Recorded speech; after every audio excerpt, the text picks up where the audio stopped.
Bonjour à tous, bienvenue à ce webinaire, le chef de projet augmenté.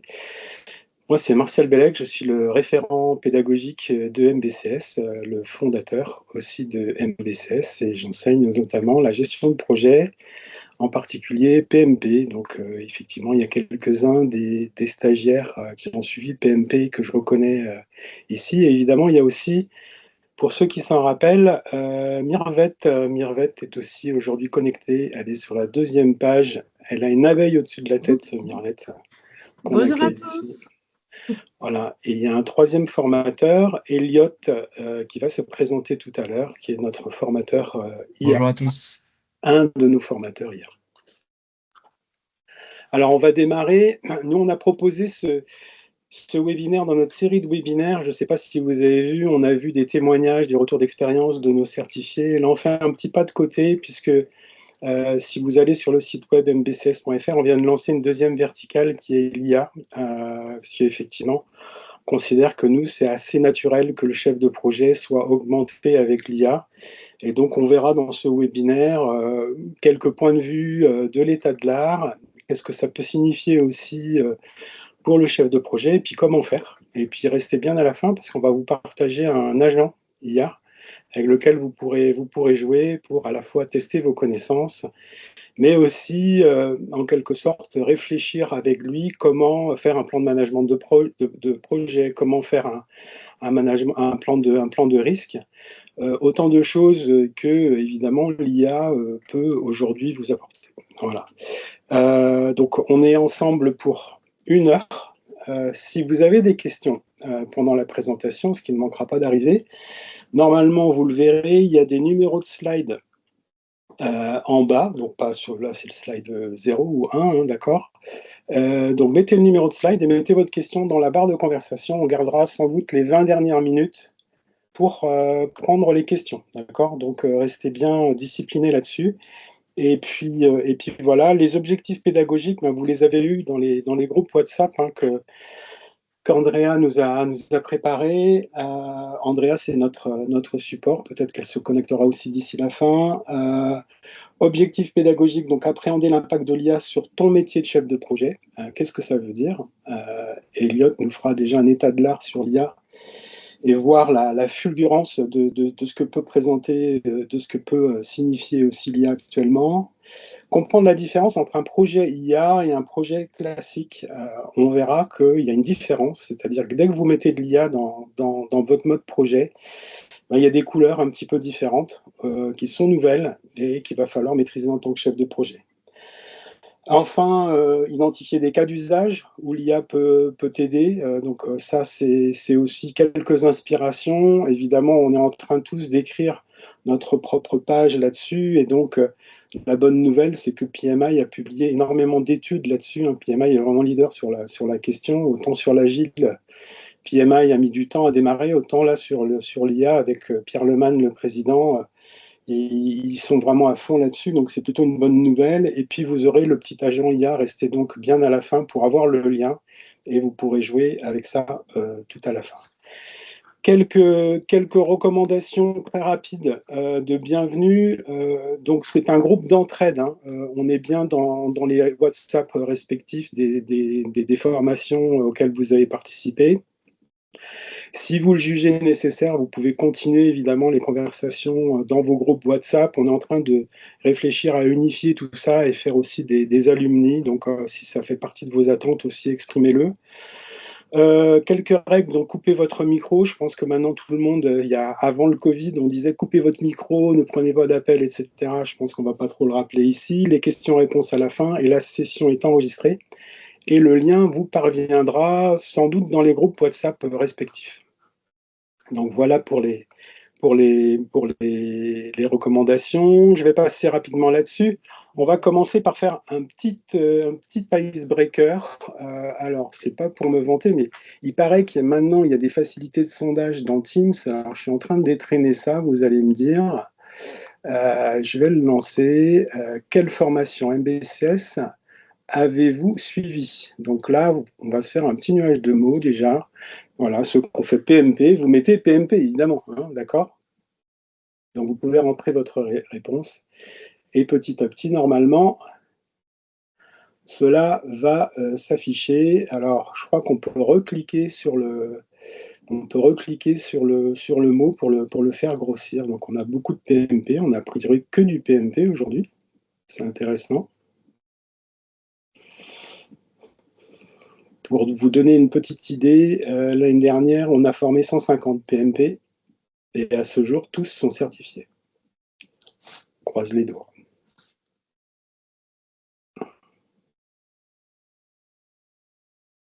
Ok, merci. Donc, essentiellement des PMP. Et puis, donc ça, c'était un petit peu pour nous familiariser avec l'interface. J'aimerais maintenant que vous rentriez, finalement, vous avez déjà sans doute plus ou moins joué avec l'IA. On parle de l'IA générative, hein, ChatGPT, voilà. Quelle est votre tâche qui vous prend le plus de temps au quotidien? Alors, en tant que chef de projet, hein, évidemment, c'est quoi? C'est les comptes rendus, c'est les comptes rendus de réunion, c'est générer des images, réviser pour PMP, j'en sais rien. Voilà, allez-y de vos idées là-dessus. Ça va aussi orienter dans un premier temps notre présentation, évidemment, par la suite. Donc j'ai 3 réponses pour l'instant.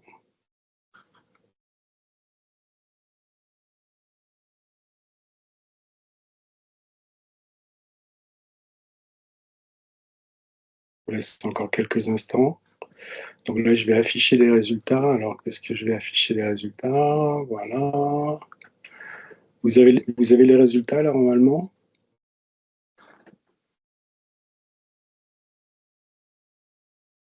Alors, on a les comptes rendus, les réunions, les agendas, le planning. Alors, planning, vous le savez très bien, c'est un mot un peu valise en français qui veut dire to plan en anglais. To plan, ça peut être cost plan, budget plan, hein, rappelez-vous, ceux qui sont certifiés le savent encore plus maintenant. Donc planning, j'imagine que c'est planning au sens calendaire, hein, ce qu'on dit schedule, d'accord. Et puis les gens nous font perdre beaucoup de temps, effectivement. On peut en gagner aussi, mais effectivement, c'est avec ça qu'on va passer l'essentiel de notre temps. Ok, c'était juste un premier essai. Et puis, où est-ce que vous en êtes de l'IA aujourd'hui? C'est-à-dire entre l'expert, alors pour moi, l'expert, ça va être quasiment le codeur informatique qui fait des agents IA avec des trucs vectoriels, des LLM, des RAG, etc. Donc des choses quand même assez pointues. Et puis on va avoir quasiment à l'autre extrémité ben, des gens qui ne savent pas l'utiliser dans le quotidien, soit parce que l'environnement ne se prête pas, soit parce que ils n'ont pas le droit dans leur entreprise, c'est bloqué. Voilà. Il peut y avoir des firewalls, etc. J'affiche les résultats. Donc, vous avez un niveau de 3,5 d'après ce que j'ai. Débutant, ok, débutant. Donc ça, c'est pas mal, c'est intéressant de le voir. Débutant, Sana, ok. Vous pouvez répondre hein, sur le... Alors, vous allez voir avec cette présentation, au même titre que quand l'agile arrive, ben, il faut se muscler sur Scrum Master, Product Owner, il faut savoir ce que c'est. Il y a beaucoup de débutants, ben, vous allez voir qu'il y a encore des compétences à acquérir du fait de l'arrivée de l'IA. Et la bonne nouvelle, alors je ne sais pas si c'est une bonne nouvelle, il y a des nouvelles certifications aussi qui vont arriver, donc voilà, restez bien connectés. Donc voilà, donc vous êtes à 2,7, donc ce qui est un score, somme toute, assez moyen. Continuons la présentation. Eh bien, Elliot, c'est à toi. On peut passer sur vraiment la première session de contenu. Merci pour vos réponses. Et Elliot, donc si tu peux te présenter et puis aussi présenter l'état de l'art, s'il te plaît. Petit Ça panorama. marche. Bah, écoutez, enchanté. Donc moi, c'est Elliot Massy, je suis consultant et formateur. en IA générative pour les entreprises. Donc, mon parcours, moi, je suis diplômé d'un double cursus, école d'ingénieur et école de commerce. J'ai fait 2 ans de conseil au sein de Wavestone, qui est un cabinet de conseil en transformation digitale. Et du coup, j'ai pu intervenir sur des gros projets pour la BNP, pour Total Energy. Excusez-moi, genre, chaleur à gorge. Est-ce que c'est le chat de Mistral, hein? On peut se poser la question.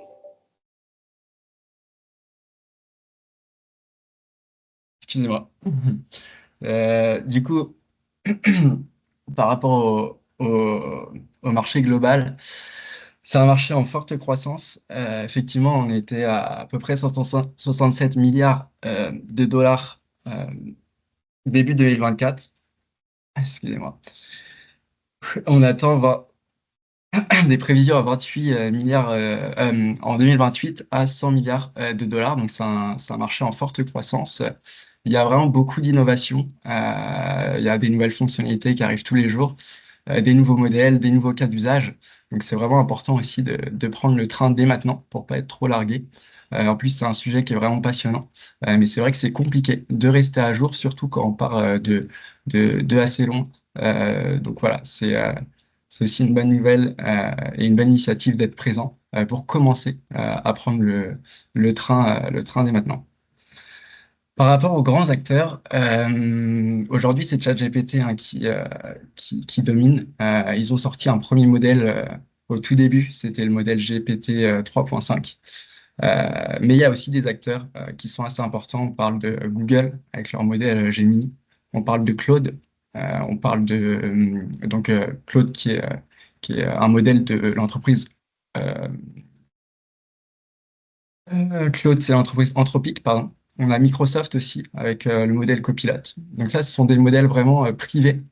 Privé, ça veut dire quoi? Ça veut dire qu'on n'a pas accès aux algorithmes de ces modèles-là. Par contre, on a aussi des acteurs qui donnent accès en open source à leurs algorithmes, notamment Mistral, qui est un acteur français. On a aussi DeepSeek, un acteur chinois. Et on a Llama, qui est le modèle de Meta. Alors, vous allez me dire à quoi ça sert les modèles open source. Et ben, en fait, on va pouvoir prendre justement ces algorithmes-là, les entraîner sur de la donnée spécifique, notamment tout ce qui est données de l'entreprise, pour ce qu'on appelle fine-tuner les modèles, les entraîner sur des données spécifiques de l'entreprise. Et surtout, on va pouvoir héberger les algorithmes, héberger les modèles sur des serveurs privés, ce qui va permettre aussi d'être souverain dans les données qu'on va pouvoir communiquer, notamment les données sensibles, qui est un enjeu et un sujet très important dans le monde de l'IA.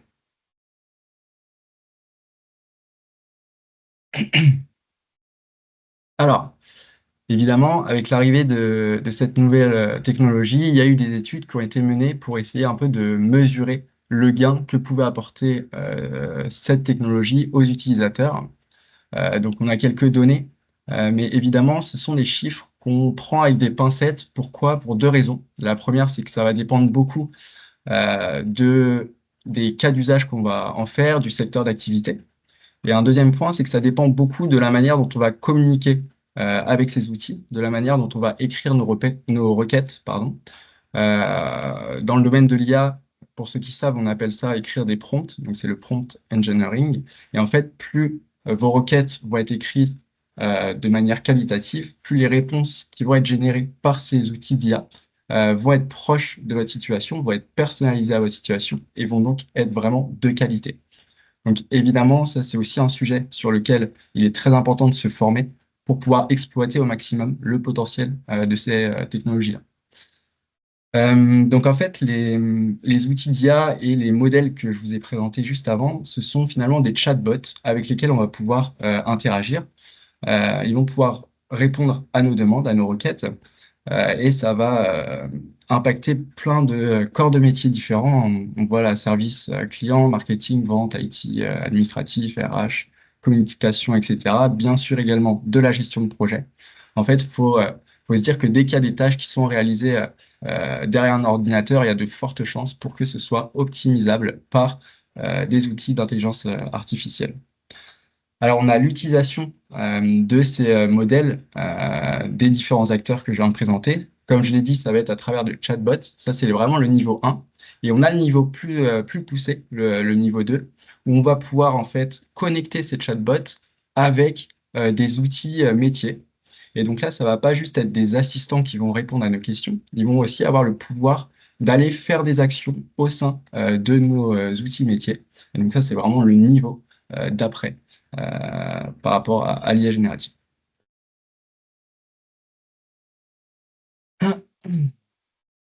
Alors, c'est vrai que beaucoup de gens ont un petit peu utilisé des outils comme ChatGPT par curiosité, pour aller tester. C'est beaucoup sur des tâches perso, pas forcément pour des tâches pro.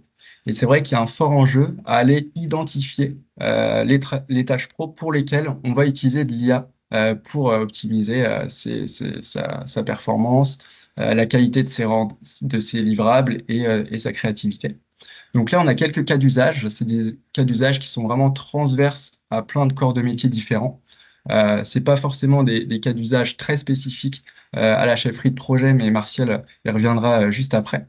Donc on a tout ce qui est par rapport à la communication. Donc là, c'est formaliser des mails, corriger les fautes d'orthographe, traduire en langue étrangère, etc. Ensuite, on a tout ce qui est création de documents, création de contenu. Donc là, effectivement, on va avoir des outils qui vont nous permettre de transcrire à l'écrit tout ce qui est dit à l'oral. Ça va permettre aussi de générer des comptes rendus de réunions. Vous allez pouvoir résumer des textes, aller chercher, aller questionner des longs rapports pour aller trouver la réponse à notre question directement dans tout le corpus de texte. Vous allez pouvoir générer des présentations, générer des images, etc. Ensuite, on a la recherche. Donc, il y a aussi des outils qui vont permettre d'optimiser notre recherche, notre veille aussi sur Internet. Ces outils, en fait, ils vont pouvoir aller scraper des données de plein de sites sur Internet et ils vont répondre à votre question en scrapant toutes les informations, en vous faisant une synthèse et en vous sourçant les différents éléments de réponse. Donc, c'est vrai que ça nous évite aussi d'avoir à fermer les pop-up, à accepter les cookies, etc. Ce qu'on a l'habitude de faire quand on va aller consulter des sites sur Internet. Ça va nous aider également dans la compréhension, dans l'apprentissage. C'est vrai qu'on va pouvoir aller questionner ces outils pour apprendre de nouvelles choses sur des concepts qui peuvent être plus ou moins complexes.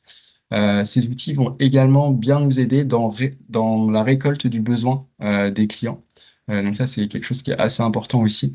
Et on va pouvoir gagner beaucoup de temps et avoir un travail très qualitatif sur ces sujets-là. Et enfin, un cas d'usage qu'on parle un petit peu moins, mais qui est vraiment très utile, notamment pour les personnes en situation de handicap, c'est l'accessibilité. Puisque maintenant, avec des fonctionnalités comme par exemple l'assistant vocal, c'est vrai que ça permet à des personnes en situation de handicap d'être intégrées encore plus au processus de travail avec les différents collaborateurs. Euh, et donc, c'est un très bon point aussi pour ces personnes.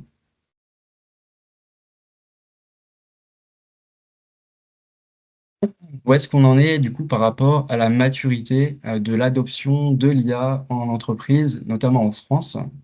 Alors, aujourd'hui, les TPE et PME ont commencé à implémenter de l'IA, à prendre des initiatives sur ce sujet-là. Aujourd'hui, c'est à peu près 30% des TPE-PME qui ont commencé à implémenter ou à prendre des initiatives autour de l'intelligence artificielle au sein de leur organisation. Donc, on est quand même au début de la vague. Les grands groupes, eux, ont un petit peu d'avance. On parle plutôt de 50, un peu plus de 50% des grands groupes qui ont déjà implémenté des outils, des solutions d'IA au sein de leur activité. En termes d'usage, bon, pas trop de surprises, c'est plutôt les jeunes entre 18 et 24 ans qui ont vraiment l'habitude d'utiliser très régulièrement des solutions et des chatbots d'IA. Voilà, enfin, c'est à peu près 70% des jeunes de 18 à 24 ans.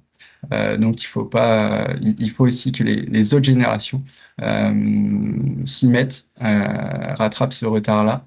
d'autant plus que c'est pas si compliqué si on est bien formé. Et le dernier point, c'est d'un point de vue médiatique, effectivement, c'est très médiatisé. Donc, il y a beaucoup de Français, plus de 85%, qui ont déjà entendu parler d'IA. Il y en a évidemment beaucoup moins qui l'ont intégré à leur processus métier, à leur activité professionnelle. Et c'est bien dommage puisque ça permet à quelqu'un de gagner beaucoup en performance, en qualité, en créativité.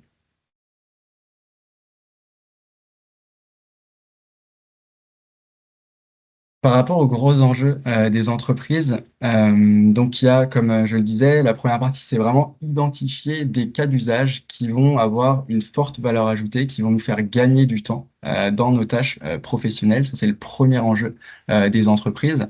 Ils vont devoir cartographier toute leur activité pour comprendre et repérer les cas d'usage qui vont être intéressants. Ensuite, ça va être d'implémenter les bons outils et de se former sur ces bons outils-là. Effectivement, on a des outils qui sont très polyvalents comme ChatGPT, mais on va avoir aussi des outils plus spécifiques à certains types de tâches, à certaines activités. Et c'est évidemment très important de former les équipes pour profiter du pouvoir que peut donner les IA, de la performance. Mais c'est aussi très important par rapport à tout ce qui est sécurité des données, puisque ça, c'est un très fort enjeu. En fait, il faut savoir que on estime qu'il y a plus de 50% des employés, des travailleurs qui utilisent l'IA qui ne disent pas à leur employé, enfin à leur employeur, pardon, ni à leurs collègues. Et donc là, il y a un gros enjeu aussi de souveraineté des données, de partage de données confidentielles. Ils ne sont pas forcément sensibilisés. Donc, il va falloir aussi sensibiliser les équipes là-dessus pour pas avoir de problème, en sachant que il y a plusieurs bonnes pratiques à mettre en place pour rester dans la réglementation, rester dans le cadre de l'entreprise en ce qui concerne le partage des données sensibles.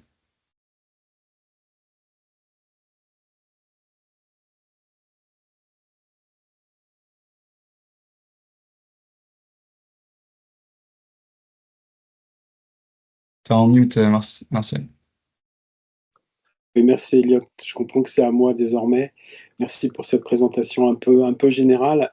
Alors, moi, je ne sais pas, mais quand on reçoit ça comme en tant que chef de projet, on a deux sentiments. On a un effet waouh, ça c'est un nouvel Eldorado, ça va aussi beaucoup nous aider, etc. Et puis on a aussi un sentiment d'urgence un peu étouffant, parce que c'est un domaine en pleine expansion.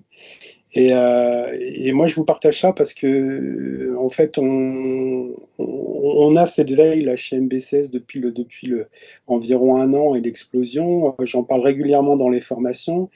Et c'est vrai que les retours que vous faites directement en session de formation, en vous présentant Infinity de PMI, par exemple, il y a quand même un effet waouh. Et donc, qu'est-ce qu'on fait de ça, en fait? Donc, voilà, je vais essayer maintenant de vous remettre le prisme de notre métier, du mode projet, de la gestion de projet par rapport à ça.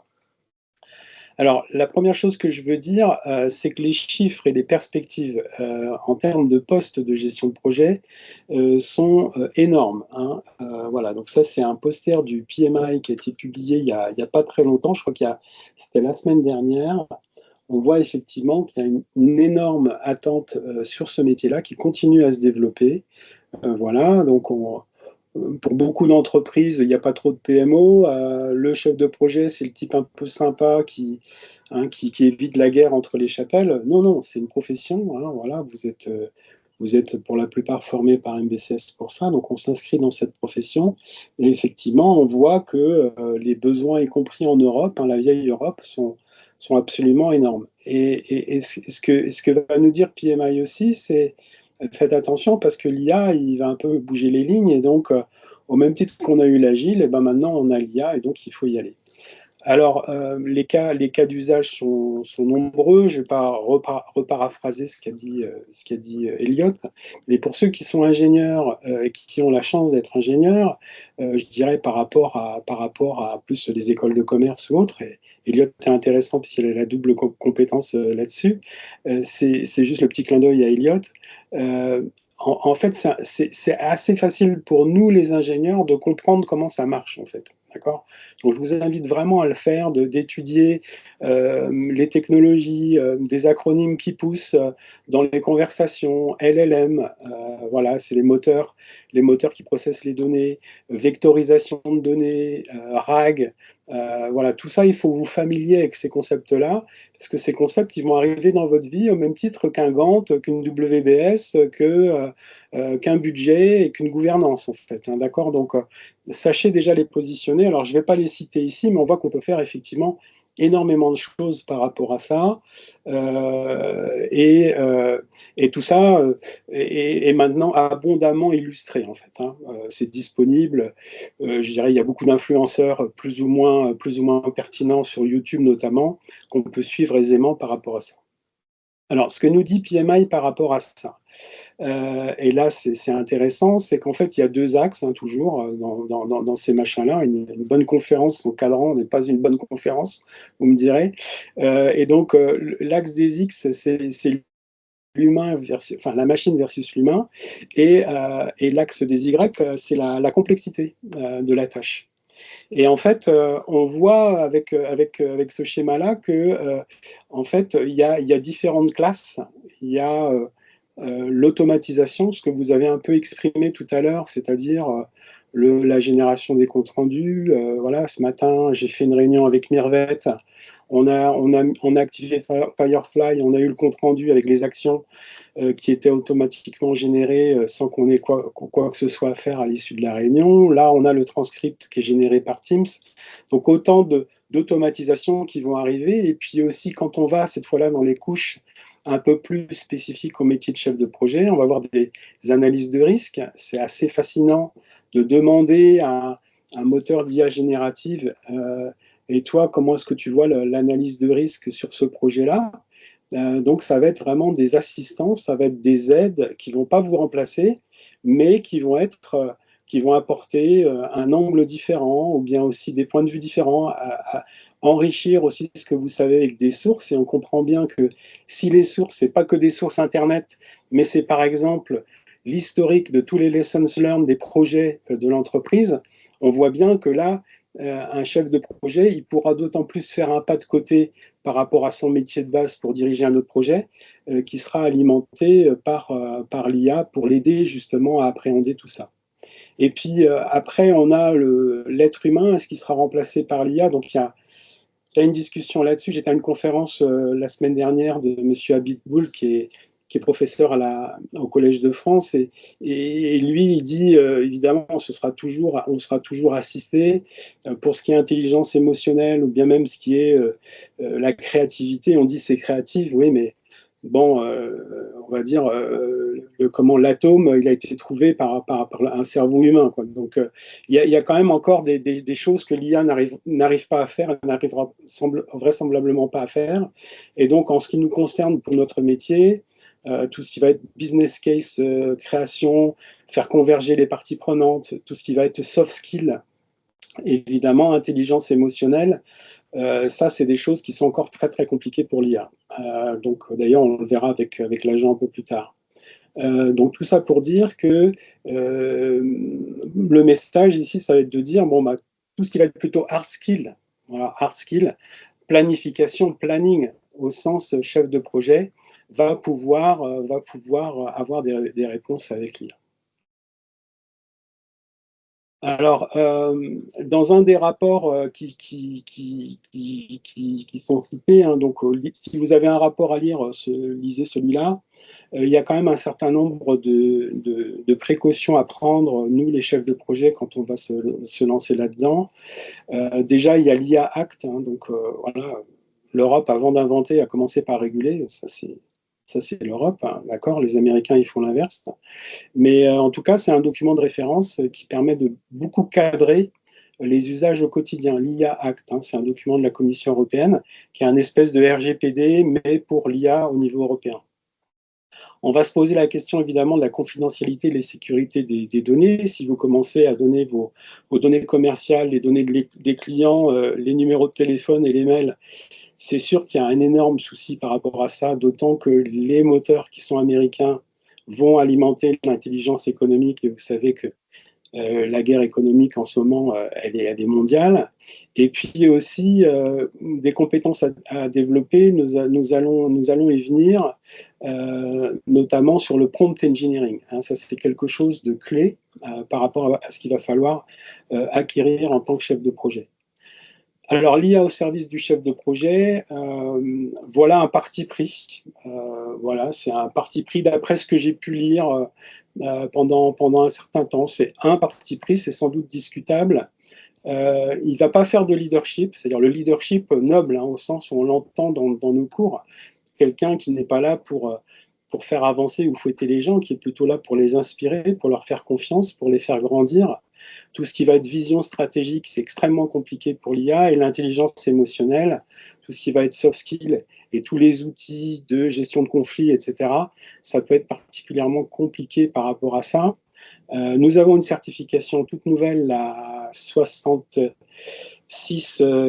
26 qui permet d'argumenter en situation difficile. On a mis un petit agent pour s'entraîner. C'est compliqué de faire ça, de s'entraîner en IA, à faire de la négociation de projet, etc.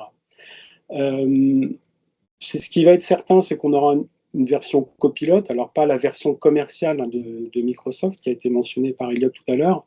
Copilote, ça va être une gestion des risques, des coûts, tout ce qui va être analyse de tendance, ça va être important. Et puis la délégation, PMI insiste beaucoup sur Human in the Loop, donc HIL, un autre acronyme que vous verrez fleurir, c'est-à-dire Human in the Loop.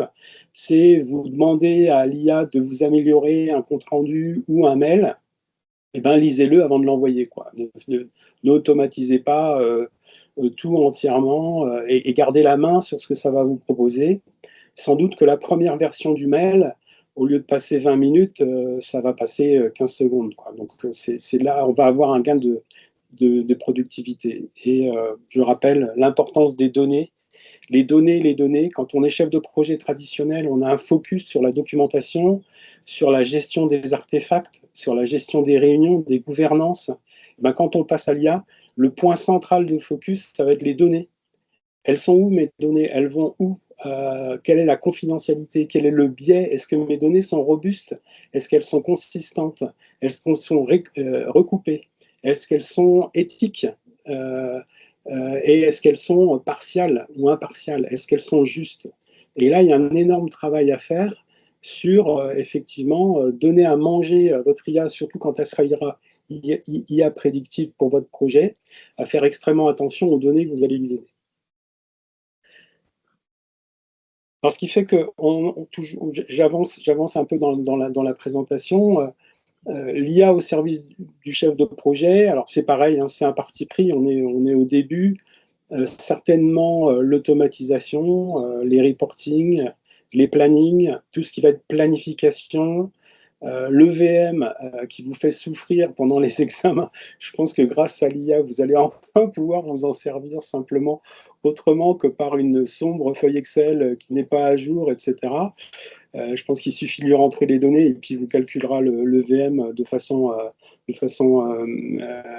assez aisée. Il peut vous faire aussi des plans d'analyse de risque, de la gestion des ressources, sachant qu'effectivement, on peut toujours aussi interconnecter tout ça avec les bases de données RH, par exemple. Alors, ce qui pose des tas de problèmes, de problématiques, mais ce qui peut vraiment augmenter aussi, quand je dis chef de projet augmenter votre vision du projet, et notamment dans la collaboration au quotidien un peu has-been, un peu traditionnelle que vous avez avec les managers.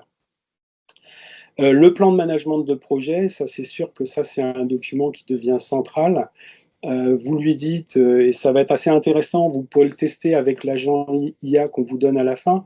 Dans le mode 1, vous pouvez tester bah voilà, moi j'ai tel projet, je ne sais pas trop quel doc faire, un plan de management de projet, est-ce que tu peux me proposer déjà un squelette, est-ce que tu peux me proposer des choses? Et il va vous faire gagner énormément de temps. C'est pareil pour une création de backlog, si vous êtes en agile, et il va penser tout de suite à des réflexes métiers que vous n'aurez pas forcément, des points de vigilance, des risques aussi, évidemment. Les outils pratiques qui sont nombreux, on a cité ChatGPT déjà d'OpenAI, évidemment, c'est le leader. On a infinity.pmi.org, je vous invite à rejouer avec, ils viennent de sortir une version 2 qui me laisse un peu moins perplexe parce que la version 1 n'était pas terrible de mon point de vue. Mais là, c'est en train de s'enrichir, et notamment avec tout un tas de tutoriels vidéo. Donc, bon, après, voilà, c'est un peu pêle-mêle encore, c'est pas forcément complètement sec, mais ça, on avance aussi de ce côté-là. Et surtout, si vous avez toujours l'adhésion PMI dans le cadre de votre formation, vous pouvez en bénéficier gratuitement de façon infinie. Mistral, que l'on mentionne évidemment pour le côté souverain, le côté bleu, blanc, rouge. N'oubliez pas que Mistral est là. Son interface est un peu compliquée, je trouve. Elle n'est pas vraiment pensée dans les usages avancés pour l'utilisateur. Elle est plus pensée pour des ingénieurs, mais pour le chat, hein, qui a été dans la gorge d'Eliott tout à l'heure, un petit clin d'œil, c'est très bien. Donc vous faites chat.mistral.org, je crois, pas .fr, et vous arriverez sur le chat de Mistral et vous pourrez prompter comme dans ChatGPT. Donc ça, c'est autant d'outils qui existent, et croyez-moi, quand vous promptez bien, hein, chose essentielle, vous le motivez bien sur votre prompt, il va être particulièrement pertinent. Vous pouvez lui dire qu'il connaît le PMBOK 6 par cœur. Voilà, vous mettez ça dans le prompt, bah, il le connaît par cœur, en fait, mieux que vous, en fait. Donc, vous pouvez vous y référer. Donc voilà pour, on va dire, l'aide de l'IA dans la façon dont vous allez gérer votre projet au quotidien. Et puis, il y a un deuxième pan que je voudrais vous présenter aujourd'hui, c'est finalement, c'est quoi un projet IA? Eh bien, en fait, c'est une nouvelle, il y a une émergence de nouveaux types de projets. Sans doute que, au-delà de la simple utilisation de comptes rendus, etc., dans votre quotidien de chef de projet, vous allez être amené à plus ou moins à échéance de développer des projets en intelligence artificielle pour les produits et les services de votre entreprise. Et en fait, cette couleur-là, elle est un petit peu différente. Ça va être caractérisé par un sentiment d'urgence de ne pas s'y mettre. Donc, vous serez à la fois un peu pionnier, vous serez aussi pas sûr de ce qui se fait, mais en même temps, vous serez référent. Vous aurez des utilisateurs et des usages un peu sauvages, entre guillemets, comme l'a dit Elliott, c'est-à-dire non contrôlés, des initiatives dans l'entreprise qui iront peut-être même plus vite que votre projet. Et puis, donc, tout ça, ça va vous amener une émergence très confrontante, et vous n'avez pas d'autre choix que d'y aller, en fait. Sinon, ça va être perte de compétitivité de votre positionnement en tant que chef de projet.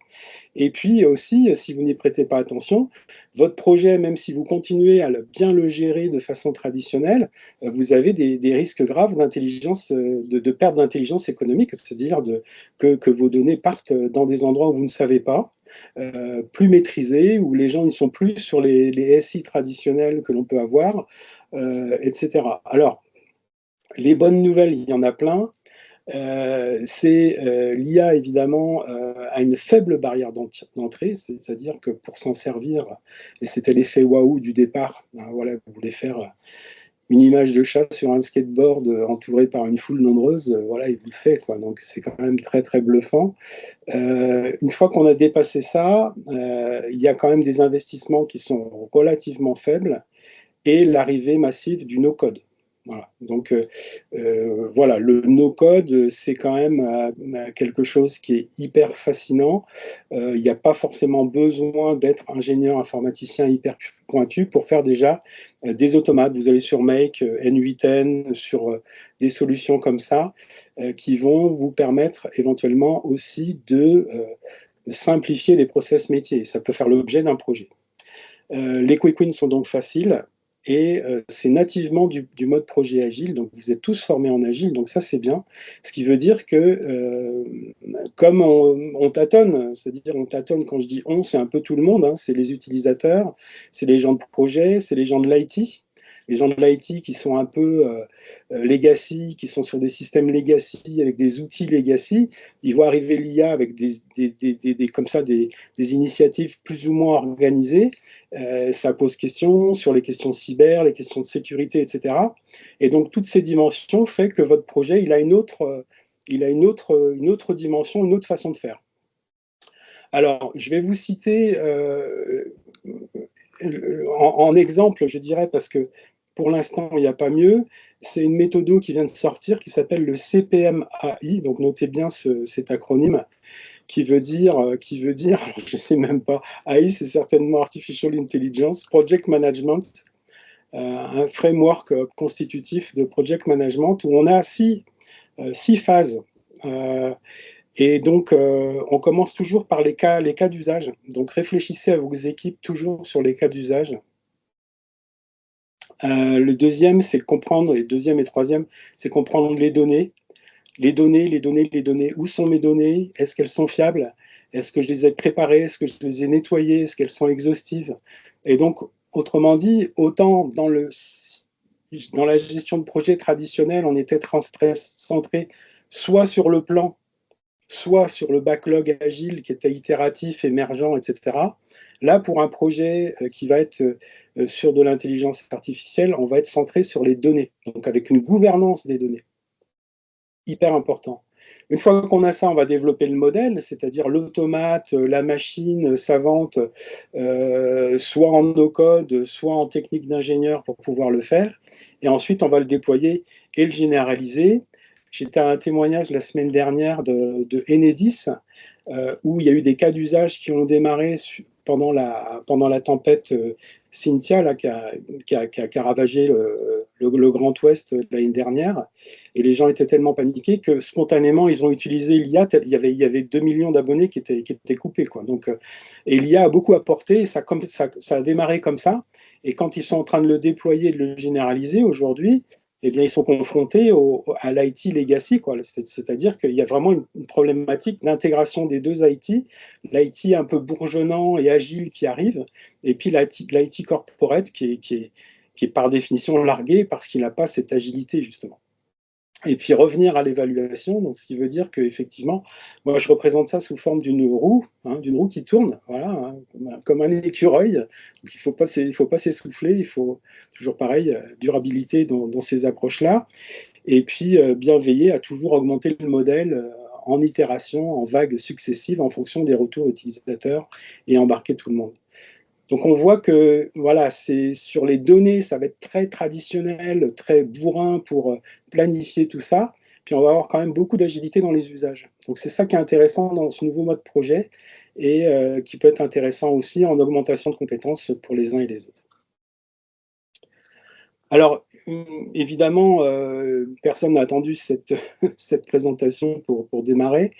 Vous avez le PMBOK 8 qui est en cours de préparation. Je vous invite, si vous êtes membre PMI, à commenter le draft qui est en cours de circulation. Vous avez jusqu'au 3 juin pour le faire.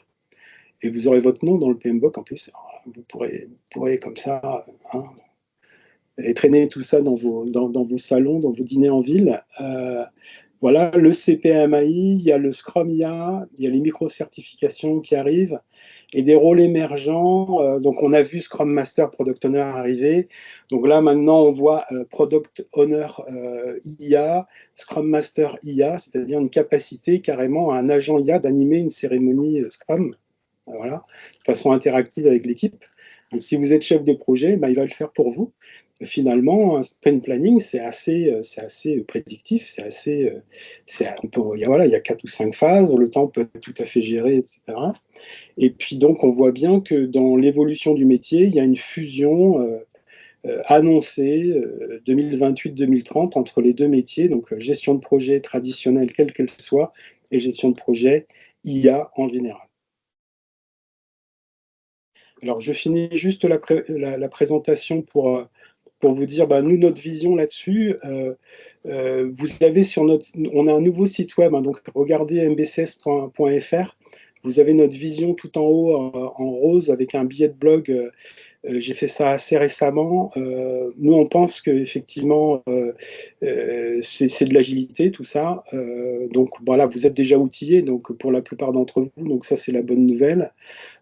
Par contre, le prompt engineering et puis voir le no-code, c'est quand même des champs sur lesquels il va falloir monter en compétences, étant donné que vous avez déclaré que la plupart d'entre vous étaient débutants, donc il va falloir y aller, quoi.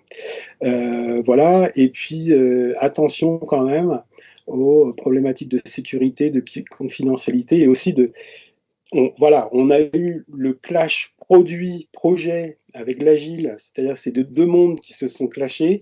Là, on va avoir le SI Legacy et puis le bourgeonnement agile IA qui vont se clasher aussi. Ça, c'est dans les prochaines années. Ça, c'est voilà. Donc ça, c'est voilà, c'est mon parti pris, la vision.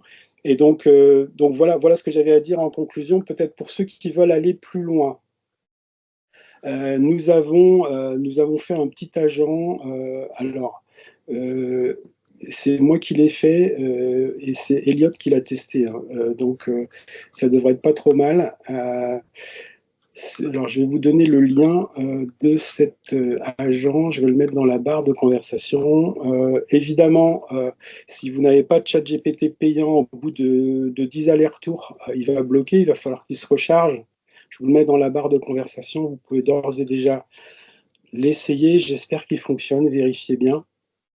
Et vous avez une amorce de prompt sur lequel vous pouvez cliquer. Je pourrais même vous faire la démo si vous voulez. Pourquoi pas? On va faire la démo. Donc ici, vous avez passé à l'action chef de projet augmenté. Voilà, vous partez là-dessus et donc il commence à vous orienter par rapport à ce que vous voulez.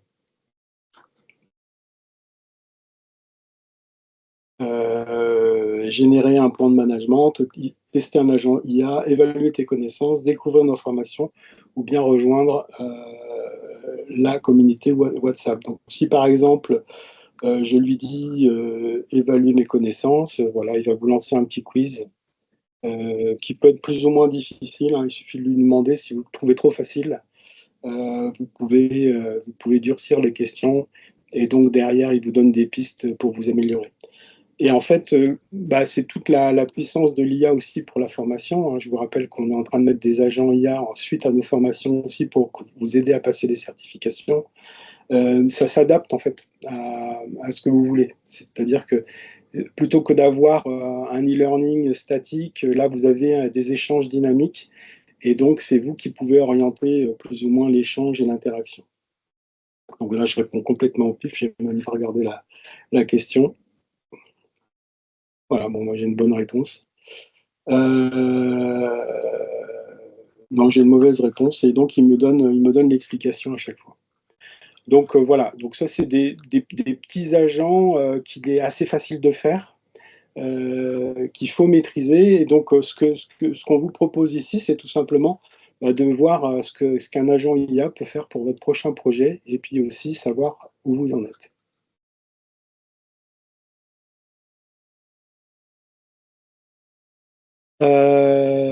Donc voilà pour cette présentation. Donc pour aller plus loin, vous avez donc ces 4 modes-là.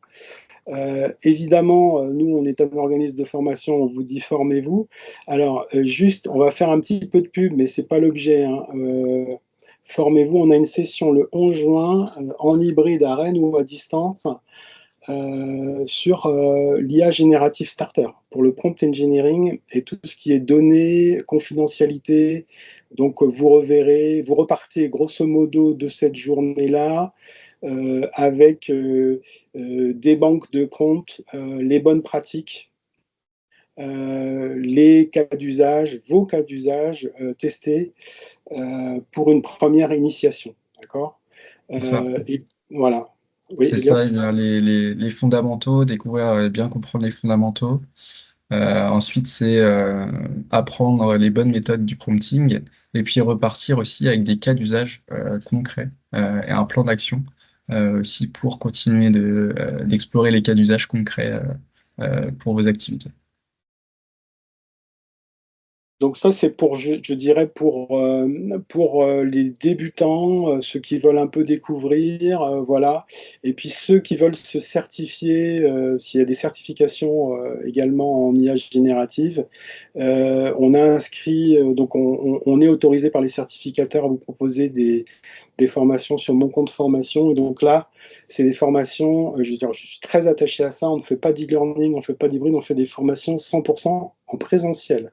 Donc il y en a une à Lyon, je dis ça aux Lyonnais qui sont connectés. Il y en aura une bientôt à Paris. Bon, en hybride, évidemment, pour ceux qui ne veulent vraiment pas, pour des tas de raisons, se connecter. Mais on est déjà disponible sur mon compte formation. Voilà, j'en fais pas plus pour ça. On a juste quelques instants pour prendre les questions. Donc, à vos questions. Je vais prendre les Alors, questions de ceux qui en ont posé. Ouais, Elliot, si tu veux là, faciliter. Ouais. ouais, il y a une première question sur la diapo 8. C'est vrai que j'ai dit que l'IA elle permettait aussi de bien récolter le besoin des clients, et c'était de quelle manière, la question. C'est une bonne question. Donc, en fait, on a sur plusieurs phases. On a déjà la phase en amont, c'est-à-dire, je vais avoir un entretien avec le client pour bien comprendre son besoin. Je vais expliquer en amont le contexte à mon chatbot et je vais brainstormer avec lui pour bien définir les questions importantes à poser pour vraiment bien cerner le besoin et ne rien oublier. Donc ça, c'est la phase en amont. On a la phase pendant l'entretien où là, en fait, on va avoir un agent, un outil IA qui transcrit tous les échanges et qui prend les notes à votre place. Donc là, on est bien concentré sur la réunion. On n'a pas besoin de prendre des notes. On est vraiment dans la discussion et on cerne aussi le besoin. Et on a la phase après où on a un compte rendu. Donc c'est pas justement, ça peut être plus qu'un compte rendu, ça peut être vraiment une formalisation d'un atelier, puisque tout ce qui est échangé va être euh, analysé, va être catégorisé et va être synthétisé de manière automatique. Je vous donne un exemple. Moi, j'aide parfois les entreprises, des services d'entreprise à cartographier les différentes tâches qu'ils réalisent pour ensuite, moi, aller faire des recommandations sur les bons outils, etc. Et ben, j'utilise des outils euh, qui va enregistrer et retranscrire à l'écrit tous mes échanges. Et ensuite, je vais avoir en automatique, de manière très formalisée, tous les échanges importants, les questions qui ont été posées, les réponses, les actions à suivre, les actions à poursuivre, etc., en automatique. Et donc, j'ai gagné énormément de temps sur non seulement la prise de notes, mais aussi la formalisation de cette prise de notes-là et également la compréhension du besoin client. Donc, je ne sais pas si j'ai été clair sur C'est très là-dessus. clair, Elliot. Ok, Moi, Sana qui est... ça marche. Alors, on a aussi une deuxième question. Adeline, méthode clé pour mieux prompter. Elliot. Alors, il y a pas mal de méthodes. Évidemment, ce sont des méthodes qu'on voit aussi et que vous verrez si vous venez à la journée du 11 juin. Il y a différents frameworks hein, qui existent.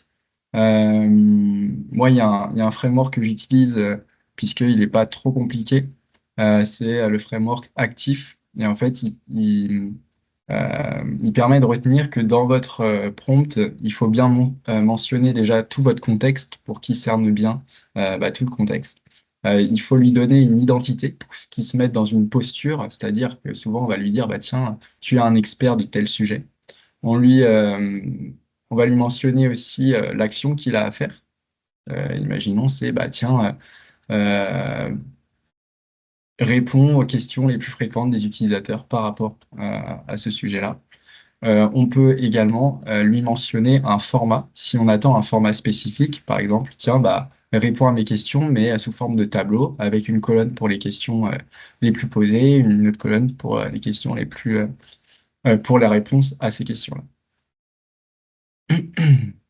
Donc ça fait partie, voilà, c'est un petit framework qui marche bien. On a d'autres aussi bonnes pratiques. Je vais pas tout dévoiler maintenant, mais ce qui est Ce qui est important de comprendre, c'est que plus vous allez aussi donner du contexte, plus la réponse va être personnalisée à votre situation.